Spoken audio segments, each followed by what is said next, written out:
वंदे मातरम साथियों, आज बात करेंगे जनगणना से संबंधित प्रश्न संख्या 16 की।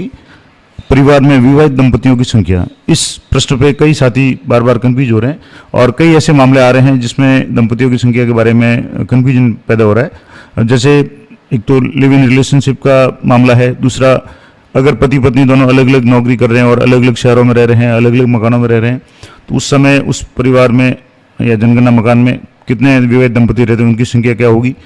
या एक व्यक्ति है, उसके एक से अधिक पत्नियां हैं, ऐसी स्थिति में दंपतियों की संख्या क्या होगी। या और भी एक रोचक प्रश्न है कि मान लो एक महिला है, उसके एक से ज़्यादा पति है, तो ऐसी स्थिति में परिवार में दंपतियों की संख्या क्या होगी।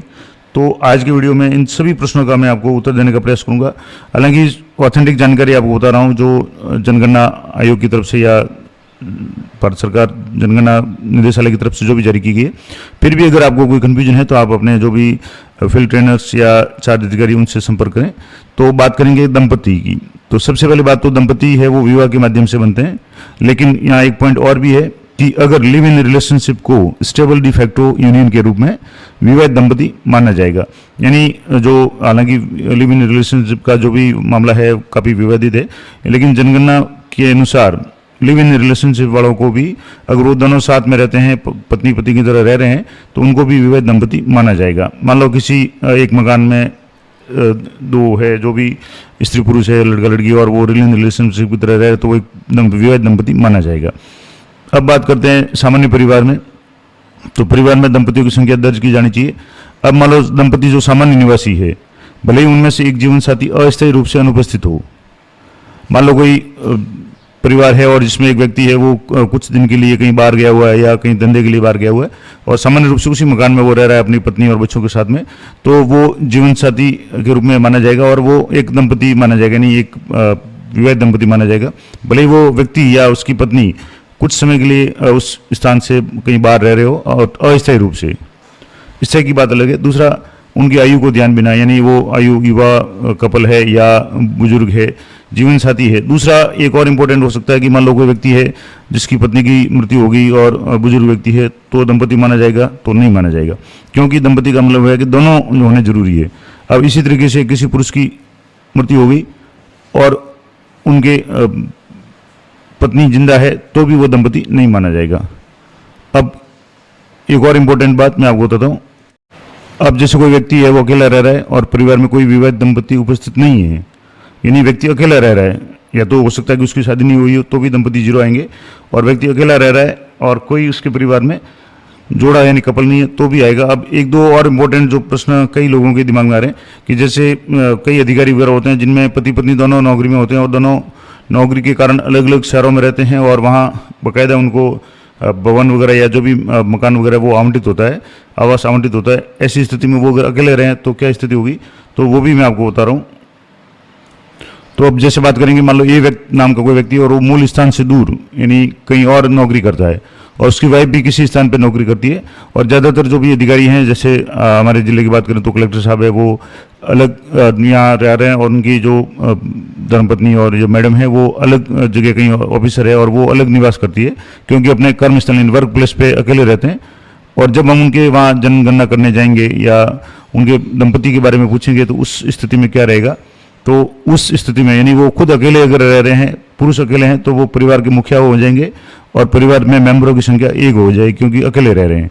अब ऐसी स्थिति में दंपति वाले कॉलम में क्या भरा जाएगा, तो सीधी सी बात है कि जब आप ऐप पे काम करेंगे तो जब परिवार में लोगों की संख्या यानी परिवार के सदस्यों की संख्या अगर एक भरेंगे तो उस स्थिति में दंपति का ऑप्शन है वो तो वैसे ही काम नहीं करेगा, उसमें आप एक भरेंगे तो वो लेगा ही नहीं, क्योंकि दंपति का मतलब ही हो गया जोड़ा, कपल।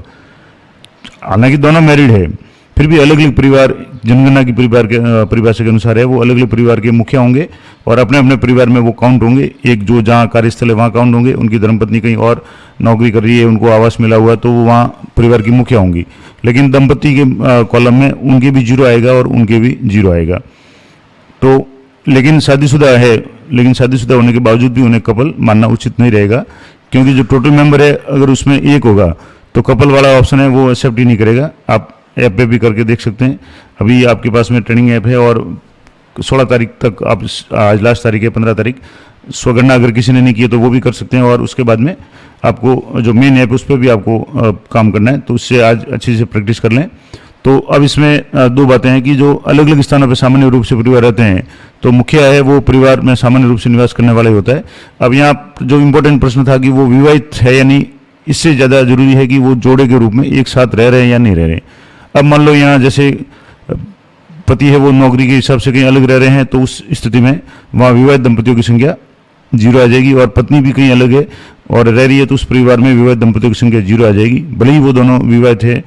लेकिन यहाँ ध्यान रहे, इस प्रश्न का अभिप्राय विवाहित होने से नहीं बल्कि दंपतियों के साथ रहने से। जब दंपति दोनों साथ रह रहे हैं, अस्थायी की बात अलग है, बाकी परमानेंट रूप से बिल्कुल अलग रह रहे हैं, तो ऐसी स्थिति में दंपतियों की संख्या आपके जो भी है वो आ जाएगी एक, यानी 0 आ जाएगी, एक भी नहीं आएगी क्योंकि दंपति है ही नहीं। दूसरी बात, एक और इम्पोर्टेंट जो रोचक सवाल मैंने आपको कहा था कि मैं आपको बताऊंगा, यहाँ से जैसे एक ऐप में आप एंट्री कर रहे हैं और एक प्रश्न आ गया कि एचओएल ऐप में टोटल पर्सन जो 10 नंबर का सवाल है उसमें आ गया कि परिवार में कुल सदस्यों की संख्या है 5 और नंबर ऑफ मैरिड कपल है वो 4, दंपतियों की संख्या 4। क्या ये संभव है?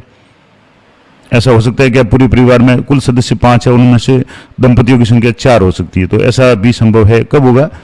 कि एक व्यक्ति है उसकी 4 पत्नियां हैं। तो इस से क्या सिद्ध हो गया कि अगर मान लो किसी व्यक्ति की एक से अधिक पत्नी है और वो साथ में रह रही है, उसी परिवार में रह रही है, यानी एक व्यक्ति है और उसके 2 पत्नियां हैं, तो वहां फिर वो 2 दंपति माने जाएंगे। तो दंपति को मानने का जो आधार है वो महिलाओं की संख्या, क्योंकि परिवार की जो दूरी है या उसको महिला के रूप में देखा जाता है, महिलाओं की संख्या के रूप में काउंट किया जाता है। तो अब मान लो एक व्यक्ति है उसकी 2 पत्नियां हैं, तो वहां दंपतियों की संख्या 2 हो जाएगी। एक शादीशुदा कपल है लेकिन वो दोनों अलग अलग कार्यस्थल के कारण काफी दिनों से या लगभग अलग ही रह रहे हैं, बहुत ज़्यादा मतलब अलग मकान वगैरह रहे हैं, तो उस स्थिति में दंपतियों की संख्या 0 आ जाएगी। तीसरी स्थिति मैंने शुरू में बताया था कि ऐसी भी हो सकती है कि एक महिला है उसके 2 पति है, तो 2 पति भले हो, वो महिला के आधार पे दंपतियों की संख्या काउंट की जाती है, तो वहाँ दंपतियों की संख्या 1 हो जाएगी। तो ये कुछ इंपॉर्टेंट जो प्रश्न थे, रोचक प्रश्न थे, कई बार है। अब ये जैसे एक प्रश्न भी आया कि एक महिला 2 पुरुषों से शादी की, तो ये एक महिला और 2 पुरुष से शादी कर रही है, तो जनगणना में दंपति कितने होंगे? तो दंपति 1 होगा। क्यों? क्योंकि यहाँ दंपति है वो महिला की संख्या के आधार पर तय किए जाते हैं। अब क्योंकि जो है दंपतियों की गणना महिला केंद्रित तरीके से होती है और हर विवाहित महिला को एक दंपति माना जाता है, चाहे उसके कितने भी पति हो। दूसरी बात, जब एक पुरुष की 2 पत्नियां हो तो दंपति 2 गिने जाएंगे, क्योंकि वहाँ महिला केंद्रित है और महिलाएं 2 है, तो भले ही पुरुष 1 है और एक पुरुष की 2 पत्नियां हैं तो 2 दंपति गिने जाएंगे। तो ये कुछ इंपॉर्टेंट जो सवाल थे, रोचक सवाल भी थे और कई बार कंफ्यूज करने वाले थे, तो मैंने आपको क्लियर कर दिया। आशा करता हूँ ये जानकारी आपके लिए उपयोगी रहेगी, और अगर आप इनमें से किसी भी प्रश्न पर अगर विस्तार से जानकारी चाहते हैं तो यथासंभव कमेंट करें, मैं यथासंभव बहुत जल्दी वीडियो बनाने का प्रयास करूँगा। तो आप सभी को हार्दिक शुभकामनाएं। जनगणना जो मुख्य कार्य है वो 16 तारीख से शुरू हो रहा है और आप अपने तन मन से इसमें काम करेंगे, ऐसी आशा के साथ में। जय हिंद, जय भारत।